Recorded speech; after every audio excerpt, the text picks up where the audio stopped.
अपने अगले क्वेश्चन की ओर चलते हैं। ठीक है दोस्तों, तो अगला क्वेश्चन है, संविधान की प्रस्तावना में लोकतंत्र शब्द का अर्थ क्या है ना। लोकतंत्र यानी कि लोगों का तंत्र। तो लोगों का तंत्र मतलब ऑप्शन में है जनता का शासन, राजा का शासन, पूंजीपतियों का शासन, सेना का शासन। तो लोकतंत्र शब्द का अर्थ क्या हो गया? जनता का शासन। ठीक है, ध्यान रखना क्या बनेगा इसका? जनता का शासन। ठीक है, ध्यान रखेंगे, इसका मतलब हो गया जनता का शासन।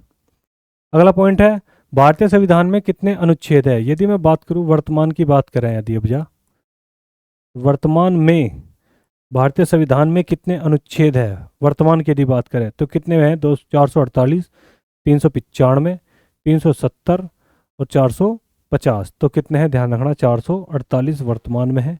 यदि पूछेगा मूल में, तो मूल संविधान में कितने हैं? 395 अनुच्छेद है। ठीक है, ध्यान रखना।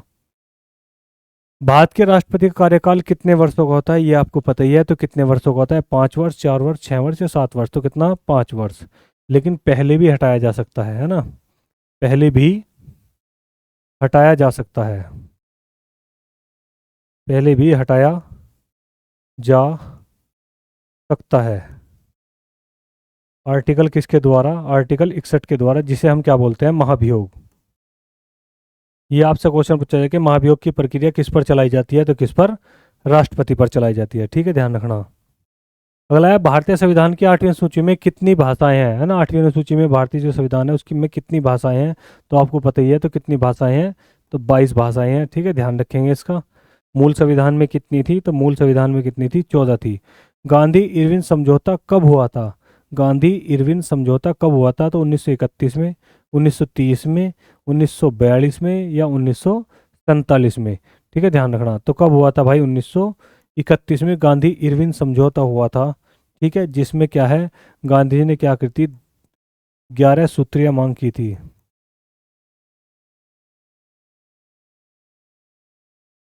ठीक है, 11 सूत्रीय क्या करती? मांग करी थी। और दूसरे गोलमेज सम्मेलन में भाग लिया था। दूसरे गोलमेज सम्मेलन में भाग लिया। दूसरे गोलमेज सम्मेलन में भाग लिया।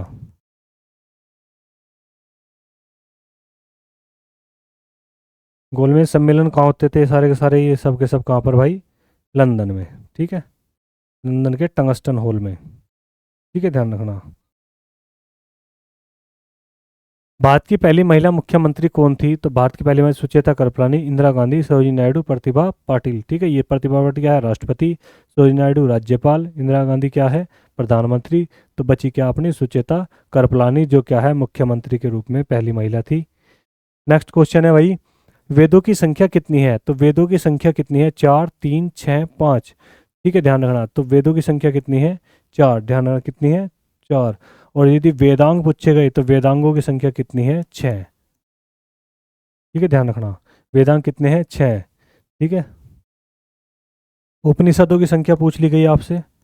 उपनिषदों की संख्या कितनी है? तो 108। ठीक है, ध्यान रखना। पुराणों की संख्या पूछ ली गई यदि आपसे कि कितने पुराण हैं?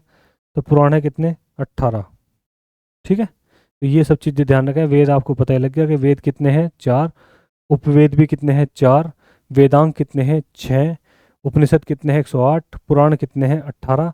तो इनका खासकर ध्यान रखेंगे। ठीक है, सिंधु घाटी सभ्यता किस युग की मानी जाती है? कांस्य युग की, लोह युग की, पत्थर युग की या मध्य युग की? तो ध्यान रखना, सिंधु घाटी जो सभ्यता है वो किसकी मानी जाती है? कांस्य युगीन। क्योंकि यहाँ पर क्या मिली थी? नर्तकी की मूर्ति मिली थी। वो भी किसकी बनी थी? कांस्य की ही बनी थी। ठीक है, ध्यान रखना। नर्तकी की मूर्ति जो बनी थी वो मिली थी किसकी? कांस्य युगीन थी। वो भी कांस्य की बनी हुई मिलती। अधिकतर चीजें किसकी बनी हुई मिलती? कांस्य की। विश्व की जितनी भी सभ्यता थी सब की सब ताम्र सभ्यता थी। लेकिन भारत की जो सिंधु सभ्यता, सिंधु घाटी सभ्यता थी, ये केवल कैसी थी? कांस्य सभ्यता थी। इसका खासकर ध्यान रखेंगे। और यदि इससे अलग पूछेंगे तो ताम्र सभ्यता की। सप्त सिंधु का उल्लेख किस ग्रंथ में मिलता है? तो सप्त सिंधु का जो उल्लेख मिलता है, यानी सात नदियों के बारे में जिक्र करते हैं, जैसे 7 साधुओं के बारे में जिक्र करते हैं, जैसे ऐसे ही सप्त सिंधु का उल्लेख किस ग्रंथ में मिलता है? तो ऋग्वेद में, यजुर्वेद में, सामवेद में या अथर्ववेद में? तो किसे मिलेगा? ध्यान रखना भाई अपना, ऋग्वेद में सप्त सिंधु का क्या है? जिक्र मिलता है। पानीपत की पहली लड़ाई कब हुई थी? तो कब हुई थी पानीपत की प्रथम लड़ाई? 1526 में, 1556 में, 1761 में या 1707 में? तो कब हुई थी? 1526 में। बाबर और इब्राहिम लोदी के बीच में हुई थी। बाबर और इब्राहिम लोदी।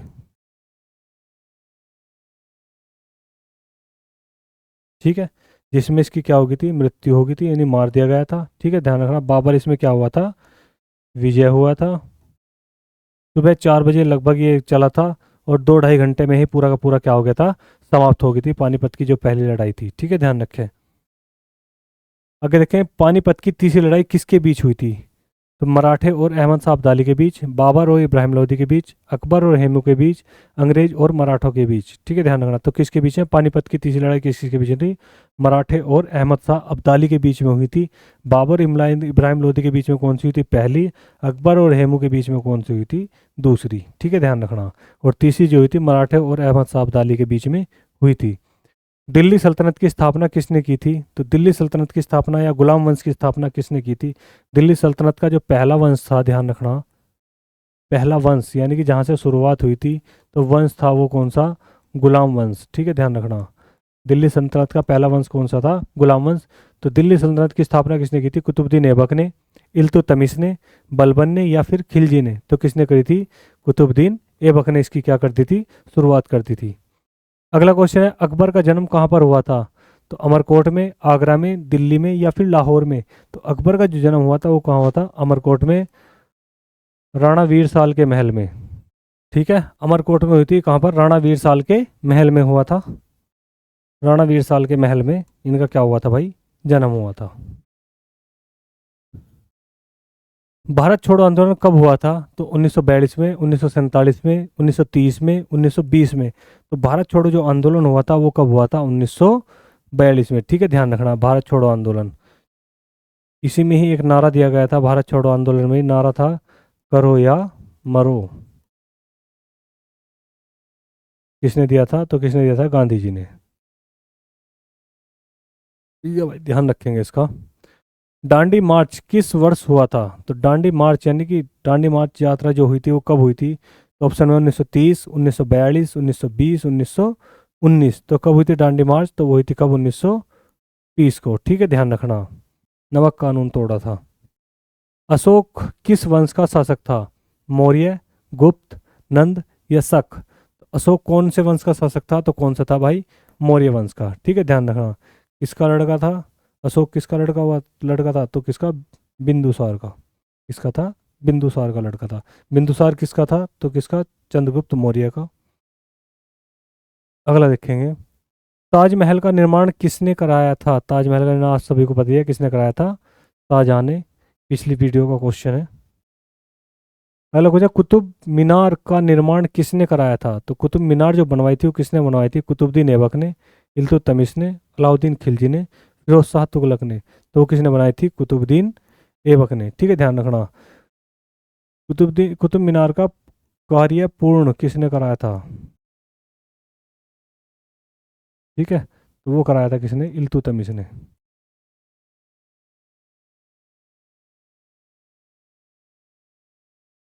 पुनः निर्माण, पुनः निर्माण किसने कराया था? तो फिरोज तुगलक ने।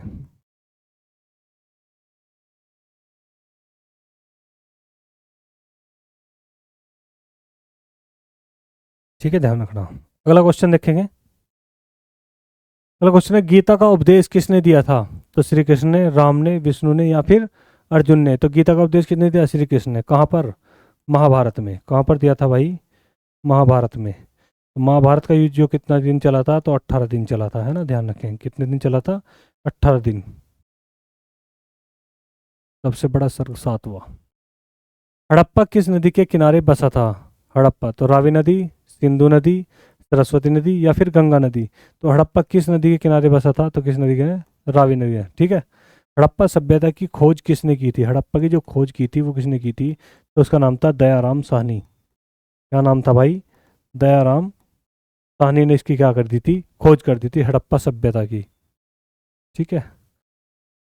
अगला है, चिपको आंदोलन का संबंध किससे था? चिपको आंदोलन, तो चिपको आंदोलन का जो संबंध था किससे? वन संरक्षण से, जल संरक्षण से, पशु संरक्षण से, पर्यावरण शिक्षा से, तो किससे था वो तो किससे था, वन संरक्षण। चिपको आंदोलन यानी पेड़ से क्या है चिपक गए थे, जब पेड़ों को क्या है काटा जा रहा था। ठीक है, इसको जो चलाया था वो किसने चलाया था भाई, चिपको आंदोलन। माउंट एवरेस्ट की ऊंचाई लगभग कितनी है, तो कितनी है लगभग पूछा, तो कितनी है, तो वो कितनी है 8,848, 8700, 9,000, 8,820। तो कितनी है 8,848, 8,850 भी हम इसको क्या है बोल सकते हैं। प्रत्येक 20 वर्ष में, प्रत्येक 20 वर्ष बाद 2 मीटर बढ़ जाती है। ठीक है, ध्यान रखना। तो लगभग कितनी 850 में आ रही है अब जा लगभग।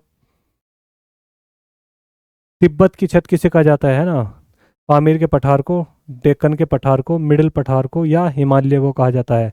तो तिब्बत की छत्र किसे कहा जाता है, तो किसे, पामीर के पठार को। ठीक है, ध्यान रखना है इसका। नेक्स्ट क्वेश्चन है भाई, विश्व पर्यावरण दिवस कब मनाया जाता है, तो 5 जून को, 14 नवंबर को, 22 अप्रैल को, या 8 सितंबर को। तो विश्व पर्यावरण दिवस कब मनाया जाता है, तो 5 जून को। ठीक है, ध्यान रखेंगे भाई इसका।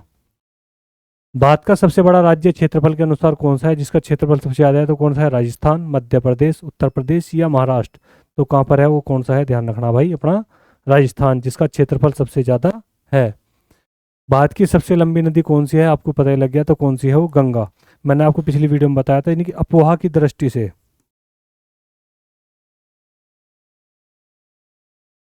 अपोहा की दृष्टि से सबसे लंबी जो है वो ध्यान रखना कौन सी। और भारत की सबसे लंबी सहायक नदी, जो गंगा की सहायक नदी है, तो सबसे बड़ी कौन सी है, तो वो यमुना है। ठीक है, ध्यान रखना। कावेरी नदी का उद्गम स्थल कहाँ पर है, तो ब्रह्मगिरी पर्वत पर, अरावली पर्वत पर, सतपुड़ा के पर्वत पर, या फिर नीलगिरी के पर्वत पर। तो कावेरी नदी का कहाँ पर है उद्गम स्थल, तो ध्यान रखना ब्रह्मगिरी के पर्वत पर। ठीक है, ध्यान रखना कहाँ पर, ब्रह्मगिरी के पर्वत पर। कोयना बांध किस राज्य में स्थित है, कोयना बांध, तो कोयना बांध कोयना नदी पर ही स्थित है। ठीक है, ध्यान रखना कहाँ पर है, तो महाराष्ट्र में, मध्य प्रदेश में, उत्तराखंड में, या गुजरात में। तो कहाँ पर है, तो वो कहाँ पर है, महाराष्ट्र में। ठीक है, ध्यान रखना।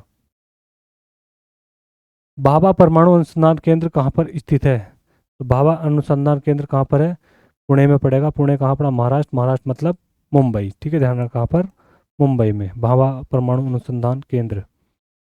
भारत की पहली महिला प्रधानमंत्री कौन थी, तो कौन थी भाई, इंदिरा गांधी थी। ठीक है, ध्यान रखना, इसका खासकर ध्यान रखेंगे। अगला क्वेश्चन है, भारत की पहली महिला शिक्षिका कौन थी। ठीक है, ध्यान रखना, यानी कि शिक्षिका कौन थी, तो उसमें ऑप्शन है सावित्री बाई फुले, रानी लक्ष्मीबाई, सरोजनी नायडू, अन्नी बेसेंट, यानी एनी बेसेंट। तो कौन थी, तो वो कौन थी, सावित्रीबाई फुले। ठीक है, ध्यान रखना। रानी लक्ष्मीबाई क्या थी, क्रांतिकारी। ठीक है, ध्यान रखना, क्रांतिकारी थी। सरोजनी नायडू क्या थी भाई, राज्यपाल। एनी बेसेंट क्या थी, कांग्रेस की प्रथम महिला अध्यक्ष।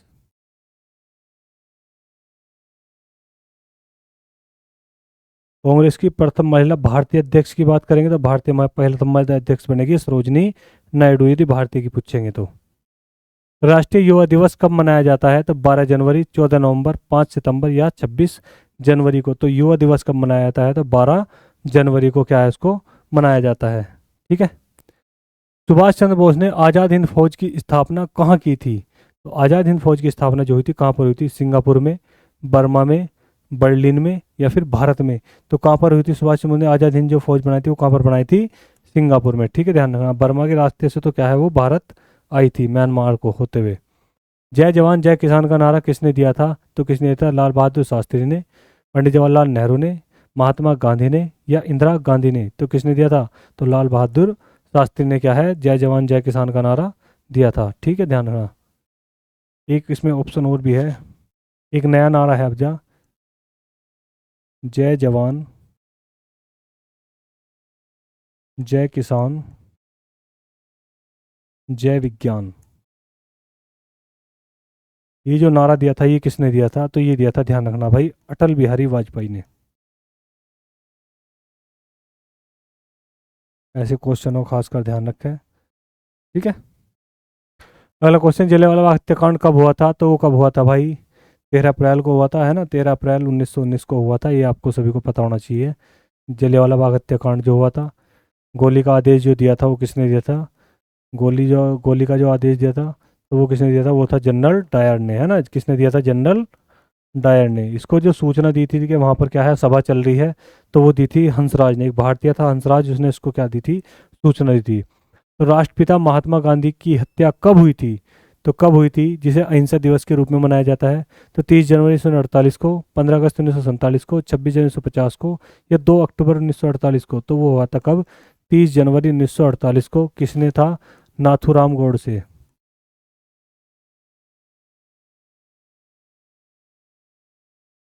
ठीक है, ध्यान, हाँ। नाथूराम गोडसे ने इसको क्या है, लगभग कितनी, 3 गोली मारी थी। लेकिन पोस्ट मास्टम में जो है कितनी मिली थी? 4 गोली मिली थी। तो 1 गोली किसने मारी वो? ये भी आज तक का क्या है, सवाल है। वंदे मातरम गीत किसने लिखा था? तो वंदे मातरम गीत किसने लिखा था?